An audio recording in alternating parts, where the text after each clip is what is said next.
ये एग्जैक्टली क्यों होता है? मतलब उसकी वजह क्या होती है? क्या वजह हो सकती है जिसकी वजह से एक आदमी को इरेक्टाइल डिस्फंक्शन आ सकता है?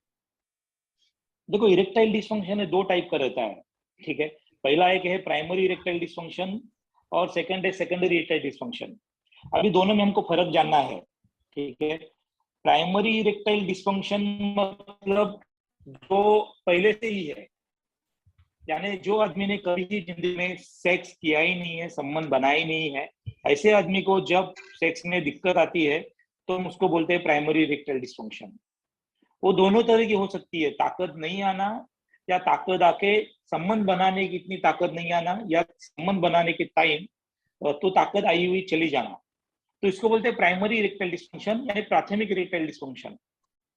सेकंड रहती है कि बहुत सारे लोगों ने शादी किया है या लैंगिक सुख का पहले सेक्स किया है, संबंध बनाया है, उसको कुछ समय के बाद, कुछ सालों के बाद सेक्स करने में तकलीफ होती है। जैसे वही प्रॉब्लम हो गया कि सेक्स के दौरान इच्छा है लेकिन ताकत नहीं आई, ताकत आई लेकिन वो ताकत रुक नहीं पाई, तो उसको बोलते हैं सेकेंडरी इरेक्टाइल डिस्फंक्शन। अगर मैंने पहले एग्जांपल दिया था कि आपके घर में अंधेरा है, अंधेरा में बटन दबाया, बल्ब जला या आपकी ट्यूबलाइट जली और पूरे रूम में रोशनी आ गई। तो मैं आपको सबको यही सवाल पूछूंगा, जब भी कभी अगर आपके घर में वो लाइट जली नहीं, ट्यूबलाइट जली नहीं, तो हम क्या करते हैं? हम कोई एक कारण नहीं देखते हैं। हम पहले देखते हैं कि हमारा जो बटन है, जो हमने दबाया बराबर है क्या? वहां से जो ट्यूबलाइट तक लाइट गई है, जो सर्किट है वो बराबर है क्या? और हमारा सबसे पहले देखते हैं कि हमारा जो बल्ब है या ट्यूबलाइट है वो अच्छी है क्या? वैसे ही कभी भी सेक्स में समस्या आती है, तो कोई एक चीज नहीं होती है कि मुझे खाली मानसिक प्रॉब्लम के कारण ही हुआ होगा, शरीर के प्रॉब्लम के कारण ही हुआ होगा। बहुत सारे कारण होते हैं जिसके कारण सेक्स में समस्या आती है, इरेक्टाइल डिस्फंक्शन होता है। तो हमको वो कारण ढूंढना जरूरी है कि किस कारण हो रहा है। आम तरह देखा जाए कि 2 तरह के प्रॉब्लम रहते हैं, जिसको हम अगर डिवाइड करना चाहेंगे तो 2 टाइप में डिवाइड कर सकते हैं।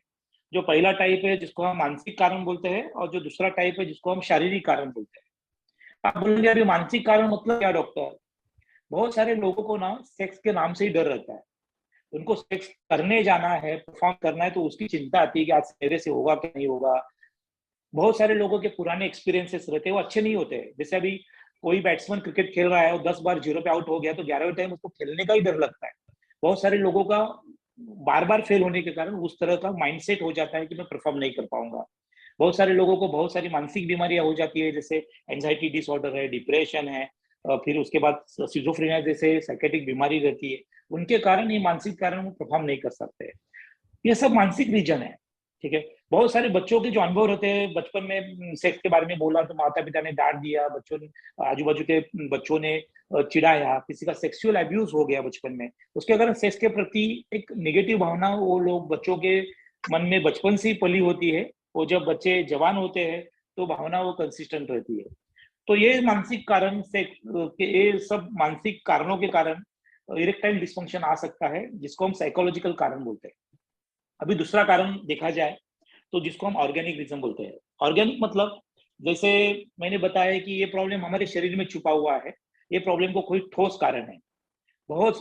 मेरे प्रैक्टिस में 15 साल में ये देखा है, बहुत सारे लोग जिनको डायबिटीज है, हार्ट डिसीजेस है, एडिक्शन का प्रॉब्लम है, ऐसे लोगों को ओवर द टाइम कुछ सालों के बाद ये इरेक्टाइल डिस्फंक्शन की समस्या चालू हो जाती है। तो उसका ठोस कारण रहता है, जिसको बोलते हैं हम organic reasons of erectile dysfunction. तो सिंपल लैंग्वेज में हमारे सब श्रोताओं को मैं बताना चाहता हूँ कि इरेक्टाइल डिस्फंक्शन के 2 कारण हैं। एक इरेक्टाइल डिस्फंक्शन जो मानसिक कारण आता है और एक शरीर की बीमारी के कारण आता है। इरेक्टाइल डिस्फंक्शन 2 टाइप का होता है, जो जब भी किसी ने पहली बार सेक्स किया है, कभी किया ही नहीं है, ऐसे लोगों को रहता है। और बहुत सारे लोगों को पहले सेक्स किया है लेकिन बाद में समस्या आती है, उसको सेकेंडरी इरेक्टाइल डिस्फंक्शन बोलते हैं। बहुत अच्छे से आपने समझाया है और मुझे लगता है आपने जो स्विच का और वायर का जो एग्जांपल दिया है, ट्यूब का जो एग्जांपल दिया है, लोगों को समझने में बहुत आसानी हो जाएगी।